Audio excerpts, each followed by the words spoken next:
Hello everyone, welcome to KenQuest. So today we will be discussing, it's upon reading today's newspaper. Fine. So I have highlighted the important news, but still this news can be skipped because it's about 9. You can see the headlines: 9 killed as boulders hit vehicle following Himachal landslip. You can zoom this. Okay, so where did it happen? Bridge in Kinnaur district, Himachal Pradesh. And Utthav for posting NDRF teams in high risk areas. So we suggested that NDRF. Then another news is excess deaths in West Bengal by COVID-19 tally. Okay, so now we can move on to another news, and this is the starred ones are more important. Okay, Telangana temple gets World Heritage tag. So in a diplomatic triumph, 17 countries back India's proposal.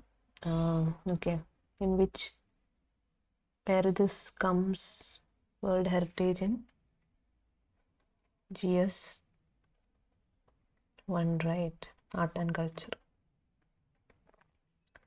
Art and culture. So if you have any notes, we can add by the sticky. Okay.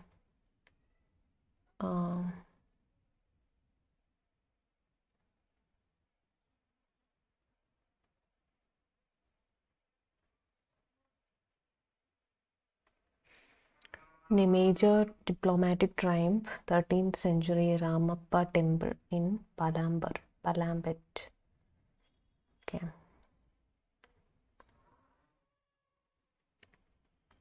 Was declared as UNESCO World Heritage Site on the Sunday at the ongoing online meeting of the World Heritage Committee in Fuzhou, China. The decision was reached after a consensus, with Norway opposing the inscription, while Russia led an effort for the immediate inscription of the temple. So this was happened in where? World Heritage Committee in Fuzhou, China. So which temple? Ramappa temple. Okay, Ramappa temple in Palambet. It's known for its exquisite craftsmanship. Consensus with 17 countries backing the move. So Ramappa and Kakatiya temples was made in 2014. The site was in the reckoning for inscription in 2020. So it was built by Racheriya Senapati.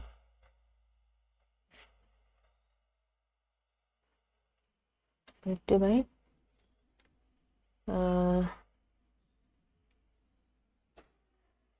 General of Kakatiya King Ganapati Deva.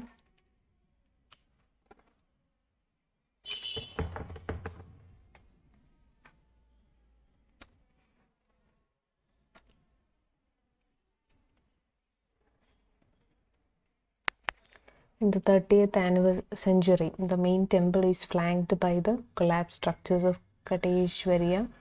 So just know the name of the temple. It's useful for films, only for films, not for mains in any way. Okay. So it's known for exquisite craftsmanship, delicate relief work, then a savvy blend of technical know-how and materials of its time, and foundation is built with the sandbox technique. So there is a technique, sandbox. The flooring is granite and pillars are basalt.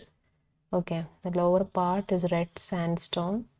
white gopuram is built with light bricks. So it's about the architecture.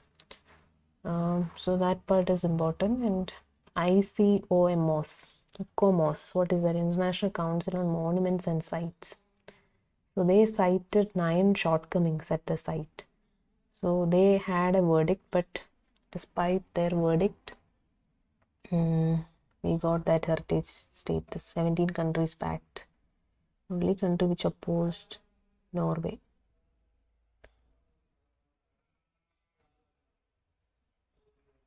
India mounted a diplomatic offensive to ensure the World Heritage Site status for the Ramappa temple by reaching out to other countries whose representatives. Okay. So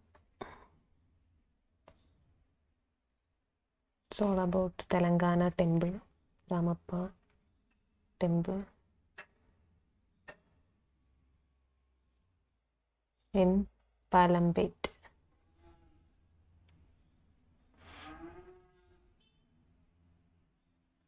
Next one, we can directly move into the editorial section. Well, this is not very much useful. I've already highlighted. Okay. Before that, there is another. With Godavari in spate, Andhra Pradesh issues first flood alert. So it's more about what? Disaster management. GS3. Disaster management. Because flooding. Okay. GS2 also we can add this one.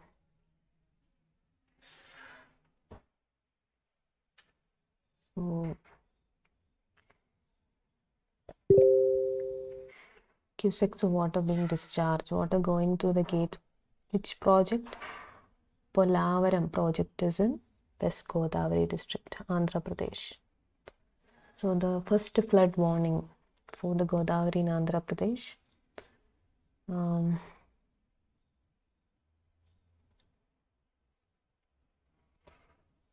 Sir Arthur Cotton Barrage in Dholaveshwaram. So it is a dam. Then Polavaram project. And NDRF, SDRF.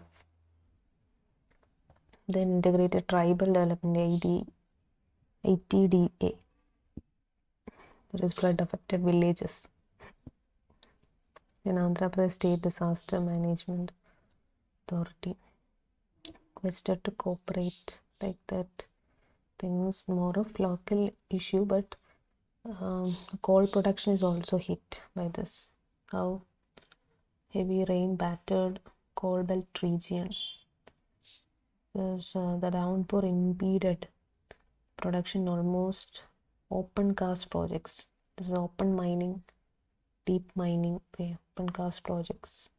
Singareni, Collieries Company Limited. So average daily coal output fell by almost 50%. So that is an outcome, consequence of this flood in Andhra Pradesh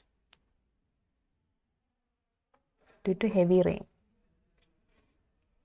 So about there is excess rainfall in the southern areas on Friday. I hope you remember. So coming to the editorial, there are so many articles. This one is important, Pegasus. Then climate risk is there. Then getting India's military convergence formula right, money changer. So that is there. Then this one, food security response. Then this one we can skip. Okay. So coming to Pegasus, joining the dots in the second coming of Pegasus.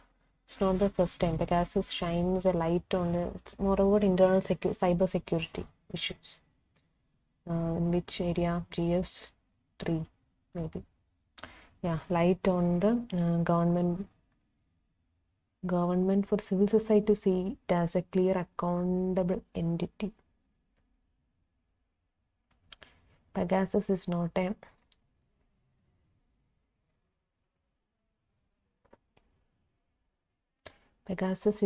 stranger to our shores. First, when it came, end of 2019, it already came in our public discourse.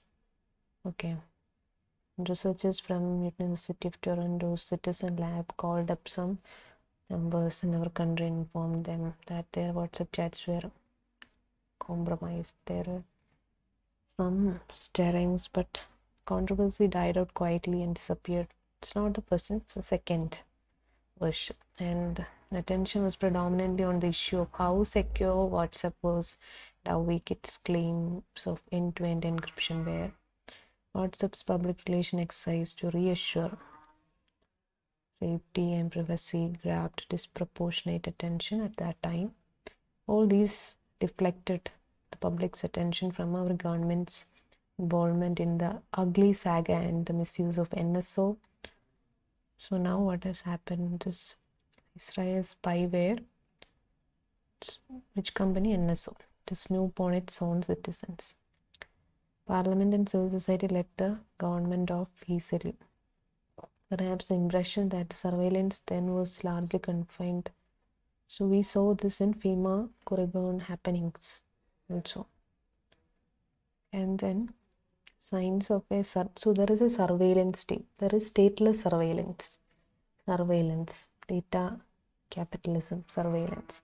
Most of us fail to connect the dots. So there is something else. The frequent and prolonged internet shutdowns is happening. Okay. And use of sedition law on the critics. Then use of UAPA. And this is a very draconian law. Unlawful Activities Prevention Act. Crushing of crucial piece of legislation affecting the core sectors of our economy. Then through the House of Parliament and consigning the data privacy bill to a select committee, and the framing of rules to rein in digital new IT rules came into being. Okay, and the demonic efficiency with which state governments were toppled appeared less dramatic and no shock value. Yes, unconnected. So these are unconnected events, but there is some connection. But if with each other, and the Pegasus spyware, what is happening? They are snooping on the activities of the state. West Bengal and right now created a commission, and then Karnataka, and the opposition leaders are coming under it. So what's happening? So India's descent. So India became a surveillance state according to Paragala Prabhakar.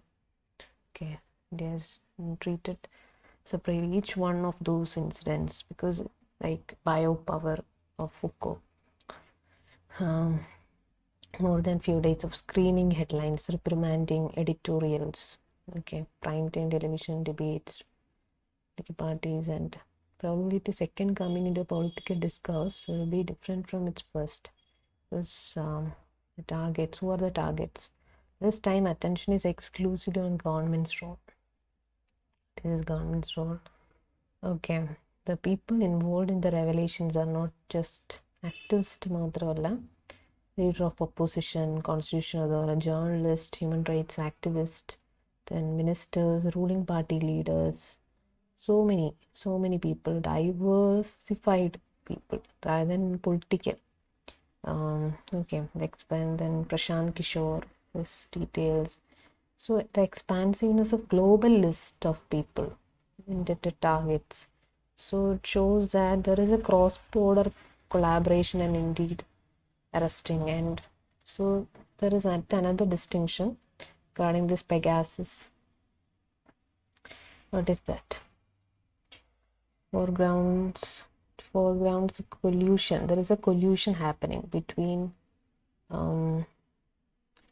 government's great surveillance tech that has no intermediate functions to confuse us, and the episodes that were hither to played out as government versus tech in our country.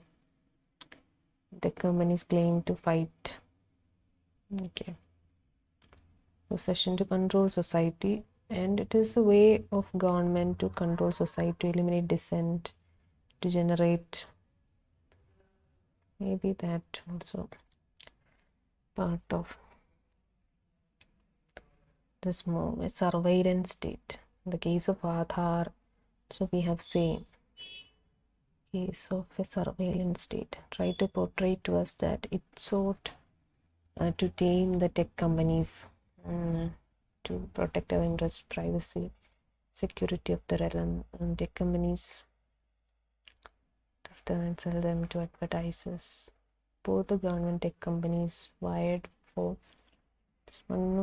one for control and the other for profits. So government want to control us, okay, and the other one is for profit. Data capitalism, data surveillance capitalism. So that's what NSO does not compete with the government for the possession of data surplus. So it is pure, and so that is a crux. It shines a light on the government for civil society to see it as clear, accountable entity. Government stonewalling. So this is a very big article. You can use any other analysis video also, okay. Then Indian government thing out the standard playbook, and then stonewalling. What is that? It's quite critical. You can have a balanced opinion because we can't take everything. The thing is, there is surveillance state is emerging. Yeah. So judiciary, the only institution present can make the judiciary according to other track code. So they are not under this purview, right? So they are, so to allow the present free run, to stop, and there is very little time to do that. So that is the conclusion.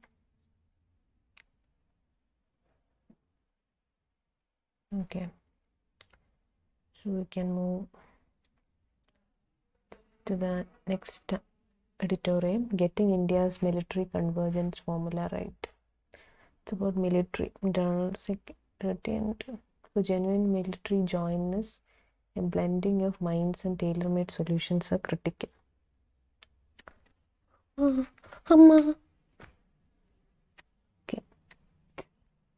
Sorry for the disturbances.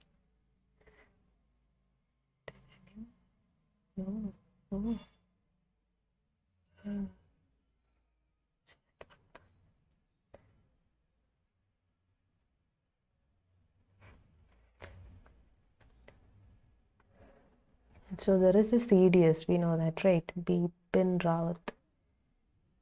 And what is there? There is issues and finding common ground. We need to do smart work because we can't afford to take so much time. So synergy and hurdles, what is needed. So we need to focus on what is the issue, not on news. Focus on issue and its pros, cons, and way forward. That's it. So we get limited time and we get limited space and limited number of words, and we need to remember these things, then only it's useful.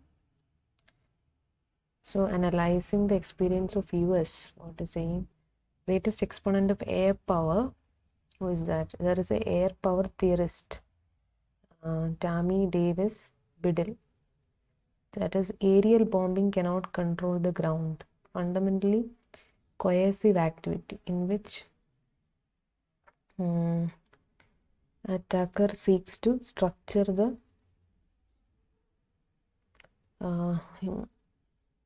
enemy's incentives using threats and actions to shape and constrain the enemy's options. Okay.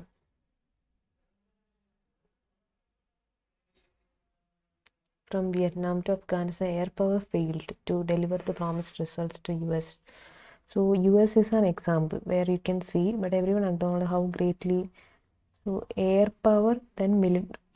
So what about for military join air, navy, army? So he said we can combine the military reorganization or coordination will happen, right? So it's a failed experiment for US. So IAF, what is IAF? Indian Air Force. Okay. Aging aircraft and 25% short on fighter squadrons. So many issues are there. It's not much very developed as Army and Navy is concerned. US is a big naval power. Okay. So when the US Navy faced a budget cut, more ships, and then in the common ground, a common understanding of the nuances of military air power is the key. Towards this, it has to be accepted that others too understand air power. The 67-year-old naval air figures among the top 10 air forces of the world. With the experience of operating almost every kind of aircraft, the AF operates, and with the benefits of the operational wisdom.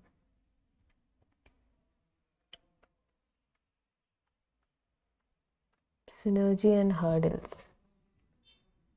So the budget allocation is also very less. We know that natural human force interfere. Andaman Nicobar Command, lack of substantial operational charter. This is also very technical. Some articles we don't feel to read, right? This is one of them which I feel. So we can see what is needed. That is a way forward. So there are so many issues regarding this aspect. First is the need comprehensive national security strategy. So that is a way forward. We don't have a national security doctrine as such. Second, transform the professional education in the service employment.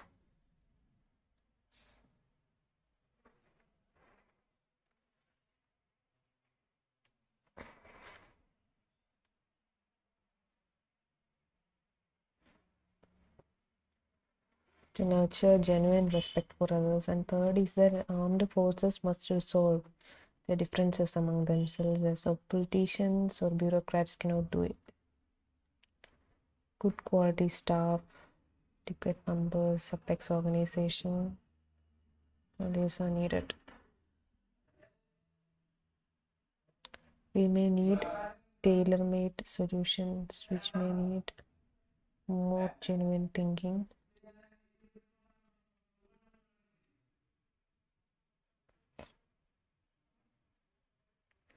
For genuine literary joyness, genuine convergence of minds is critical. All these decrees have limitations.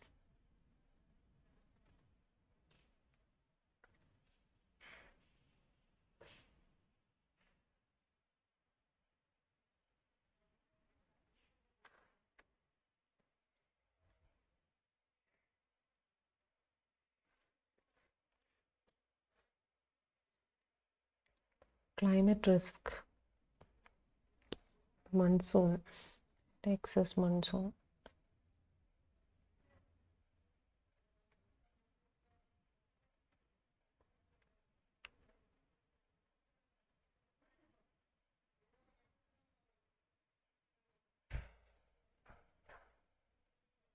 When money change, India needs to move forward under an official digital currency. It is that India Ministerial Committee recommend that India launch fiat money in digital form. RBI has indicated we are currently working towards phased implementation strategy and examining use cases. Disruption. Official digital currency bill. Okay, 2021 is yet to be introduced. It's not introduced. There is a rise of private cryptocurrency like Ripple, Bitcoin.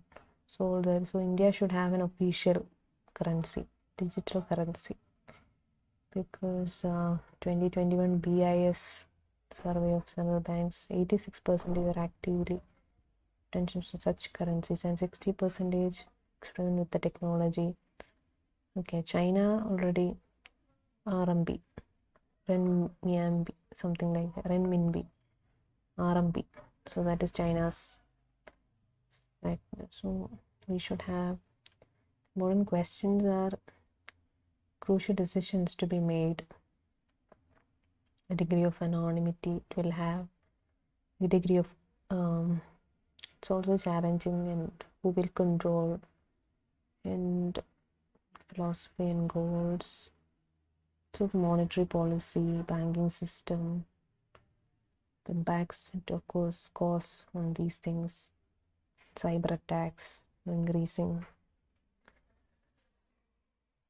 So this was a speech. Central bank digital currency is just the future of money. So that was the talk. Then it is a yes. Okay. So that's it.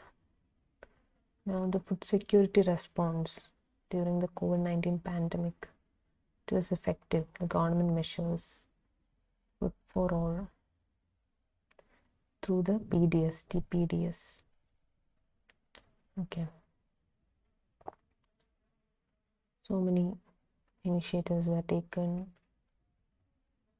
COVID-19 focus on food security and livelihoods of the poor and marginalized. You can use for GS2, GS3. As for global hunger is increasing and India's position in hunger index is also very low. At state of food security and nutrition in the world, 10th of 51.1 crore were undernourished. India has made enormous progress. It's an inspiring journey towards self-sufficiency. It's marked by the Green Revolution, and in 2020, India produced over 30 crore tons of cereals. And now we have the successful TPDS system. Okay. So the safety nets have been created. The term can be used to be preferred.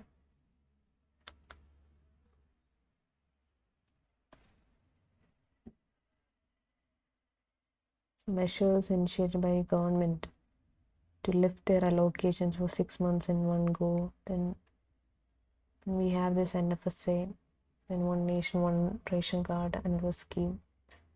These to ensure security. A spike in the uptake of subsidized free food grains, and even states like Kerala to introduce community kitchens, free kits. Then NFSA beneficiaries, 2013 Act. I have this priority households, Anna Yojana, like that, APL, BPL, and Pradhan Mantri Garib Kalyan Yojana, 5 kg food grains per person and 1 kg. An Atmanirbhar Bharat package, then NGO, civil society organization, FCO warehouses, and Garib Kalyan Yojana 2020, and it is a scheme.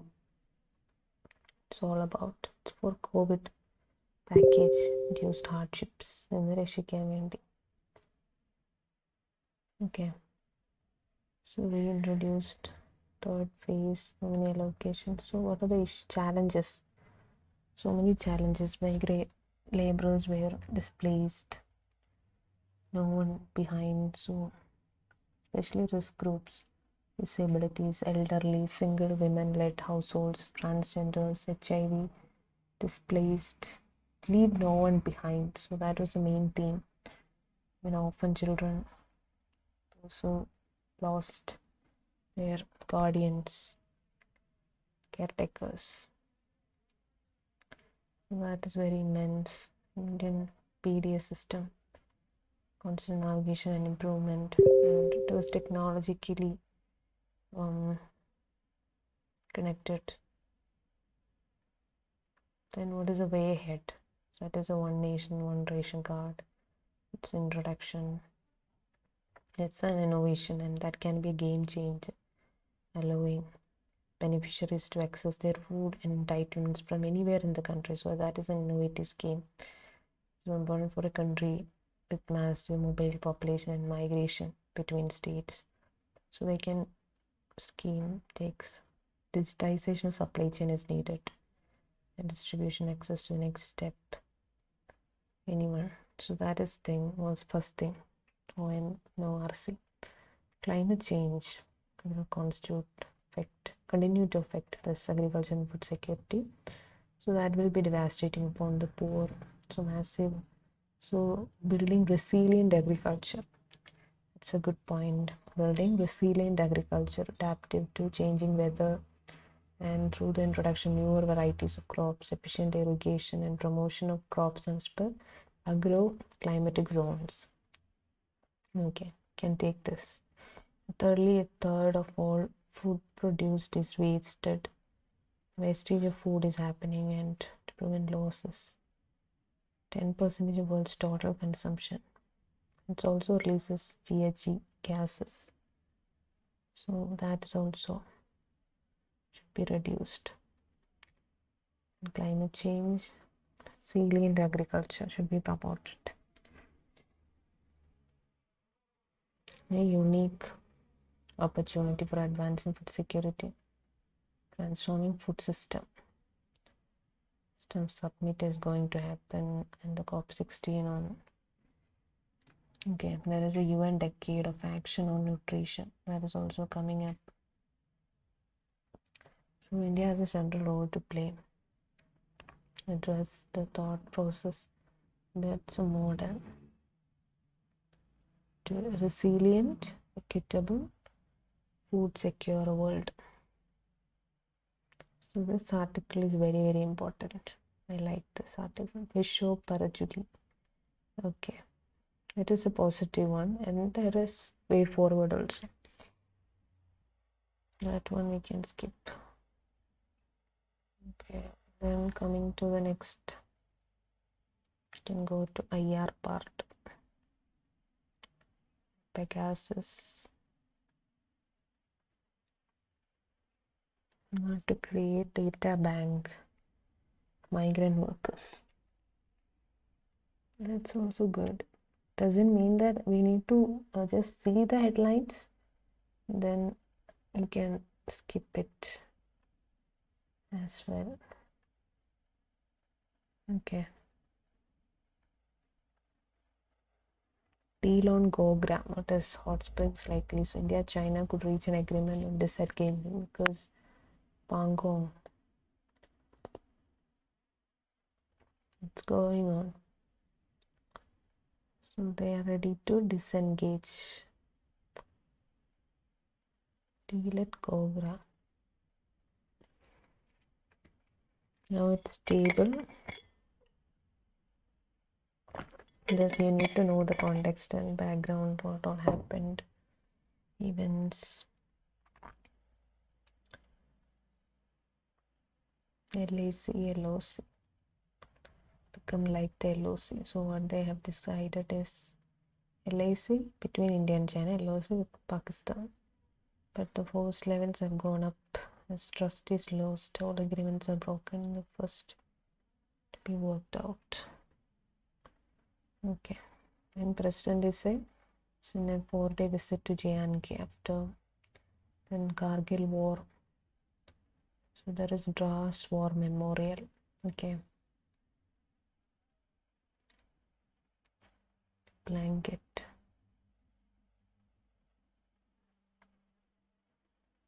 1999 Kargil. Sherry Kashmir International Convention Center, Dal Lake. Because this is very Veer Naris, brave women.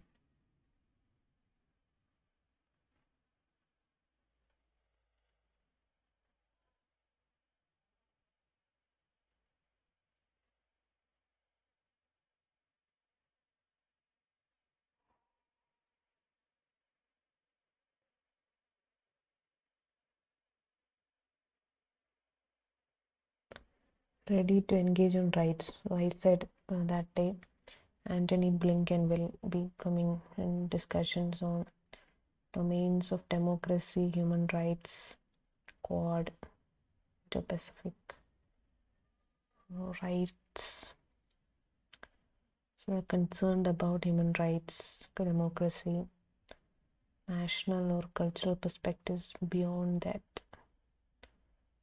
During the visit, India would place Pakistan's alleged links with financing of terrorists on the agenda of talks with Mr. Blinken. Issues such as human rights, democracy, that is universal. It's beyond proud of its achievements and domains. What is a pluralistic society we have, and recognize varied diversity. Condition of is alleged use of Pegasus spyware to track undemocratic use of tech or internet are a major concern for Mr. Biden. Okay, the cyber security issues also funding them. Then internet bans, shutdowns happening in India, like that we said in that article, editorial, the shutdowns, UAPA, then data privacy bill, then IT laws, everything. It's like a surveillance state. State is controlling. Regional situation, implications of withdrawal of forces. And then Pakistan terror financing. It's also on agenda. Then Afghanistan issue. Okay. Then Union Ministries of 147 crore. That you can read. It's not very important.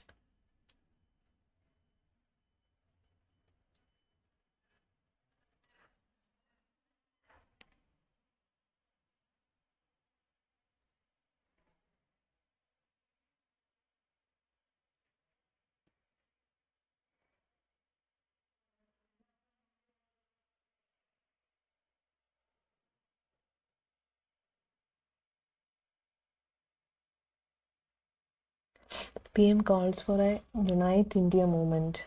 Amrit Mahotsav.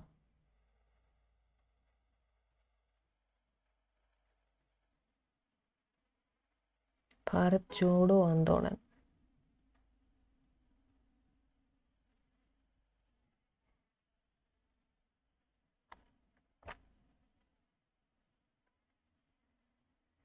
So centralization is not a risk worth taking. Y.V. Reddy, Finance Commission, 14th Finance Commission Chairman.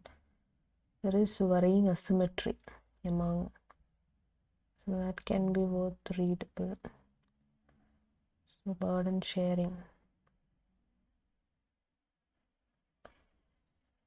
States center providing free vaccines, states using their resources to deliver the shots. Growing centralization even on state subjects. So he is concerned about that. There is asymmetry. Symmetric federalism, we have responsibilities and resources available to them. So there is an impression PMC can do a better job.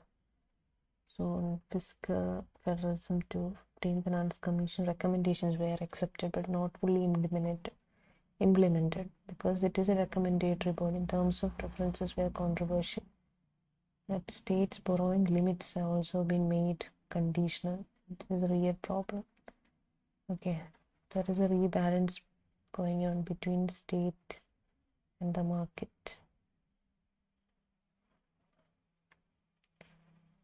No strong. Now it's not YB Reddy, it's NK Singh. So he's PA government's decade. He was the national agenda. Basic problem is centralization. A diverse country can produce risk worth taking.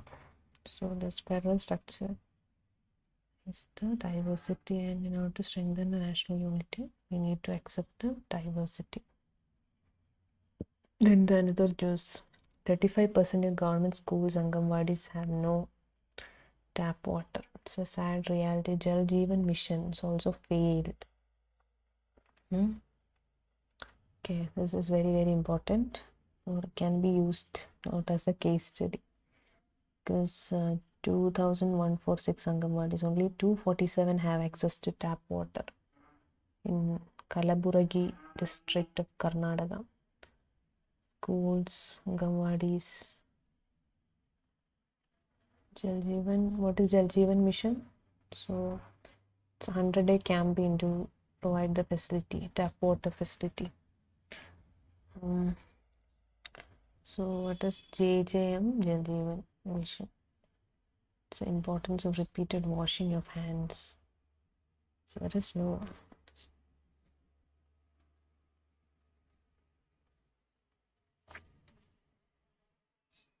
functional household tap connections.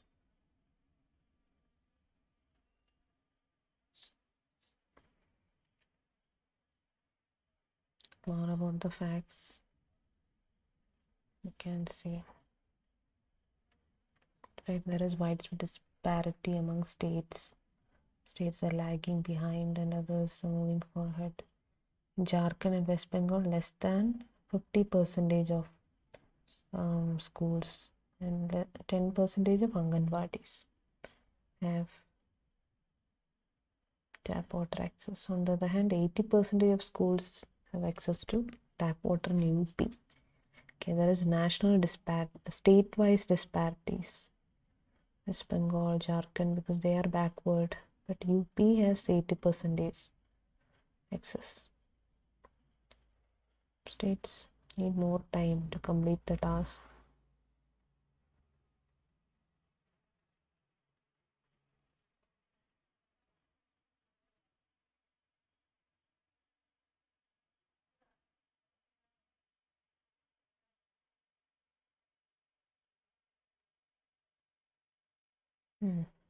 Another very important one is China's wolf warrior approach is here to stay. What is that? It is perhaps the best example of how this approach has backfired by pushing it much closer to the US and alienating a billion-plus person economy. So that is a book. At the time of Xi taking over, there was a debate on whether China would continue with the Deng Xiaoping era approach of hiding brightness, biding time. So, new diplomatic wolf warrior diplomacy. What is that? It's a muscular posture in pursuing China's interest. Peter Martin, China's civilian army, making a wolf warrior diplomacy. It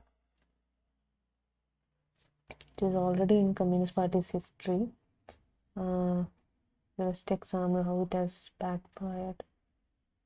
So what is the idea? Where does it come? It's a blockbuster movie. It came in 27. Chinese action hero fighting foreign bad guys on the continent of Africa and avenging as enemies. It was just unexpected commercial success. So it was a movie. Chinese box office, very blockbuster. So this is a new mode in Beijing. So 2017.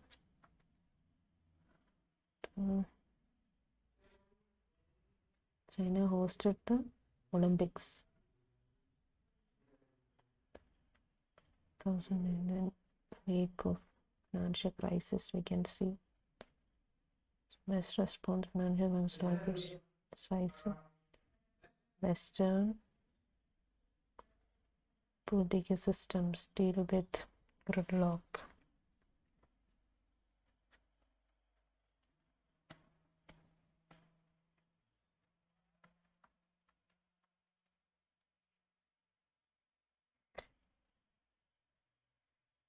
The idea is China has gotten kind of low profile that it had in the past.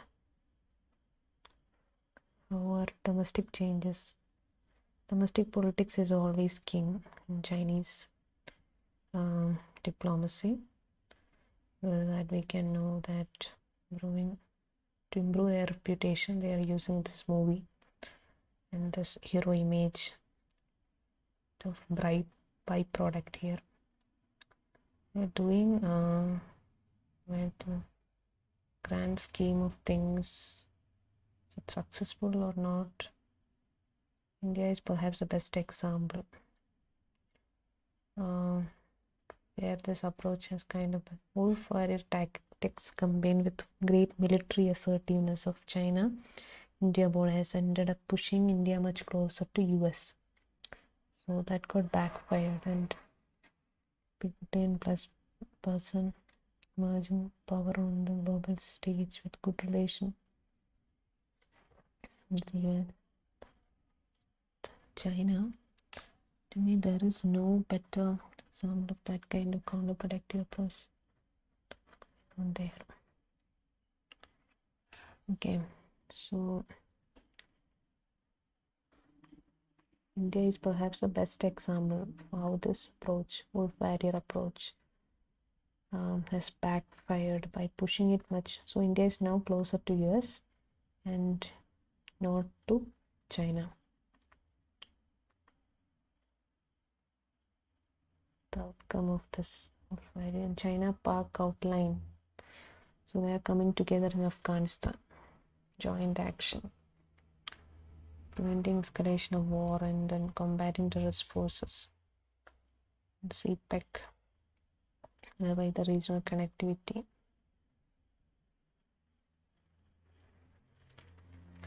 Afghan families free fighting.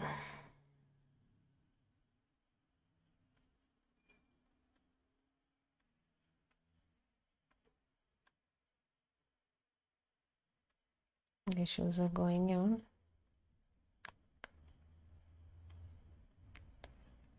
So that's it for today.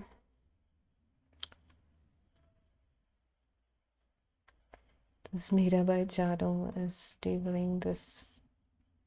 Okay, by this I think let's get a wrap. Okay.